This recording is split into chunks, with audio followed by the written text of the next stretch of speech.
Wonderful journey, wonderful initiative. Akij ইস্পাত আমাদের আকিজ রিসোর্সেরই একটি অঙ্গ প্রতিষ্ঠান।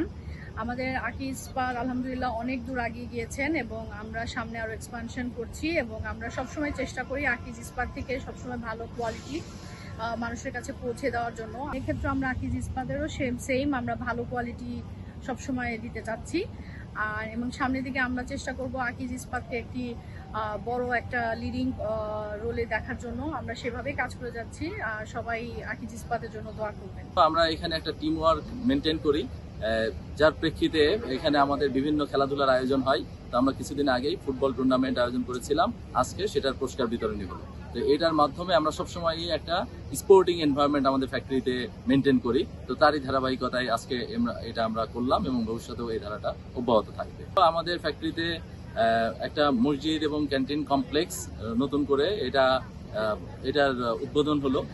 সো সেইটা আমাদের ওয়ার্কার থেকে শুরু করে সকল এমপ্লয়ি সবার ওয়েলবিংয়ে এটা কন্ট্রিবিউট করবে। সর্বোপরি আমাদের advance quality control and R&D lab, সেটা আমরা আজকে উদ্বোধন করলাম। এটার মাধ্যমে রডের মাইক্রোস্কোপিক স্ট্রাকচার পর্যবেক্ষণ করা যাবে, যেটা রডের কোয়ালিটি কন্ট্রোলে নতুন মাত্রা যোগ করলো। আমরা আমাদের এমপ্লয়িগুলোকে মোটিভেট করার সবসময় চেষ্টা করি, কারণ এমপ্লয়ি মোটিভেশন না হলে আমাদের কোনো অ্যাক্টিভিটি আসলে সাফল্যমণ্ডিত হয় না। তো আজকের প্রোগ্রাম আমাদের অনারেবল চেয়ারম্যান আমাদের সাথে উপস্থিত ছিলেন। আমরা যারা টপ ম্যানেজমেন্টের সাথে কাজ করি, আমরা যারা ম্যানেজমেন্টে আছি আমরাও ছিলাম, আমাদের ওয়ার্কার থেকে শুরু করে সবাই ছিল। সো আপনারা আশা করি আমাদের এই প্রোগ্রামগুলো ভবিষ্যতে অব্যাহত থাকবে।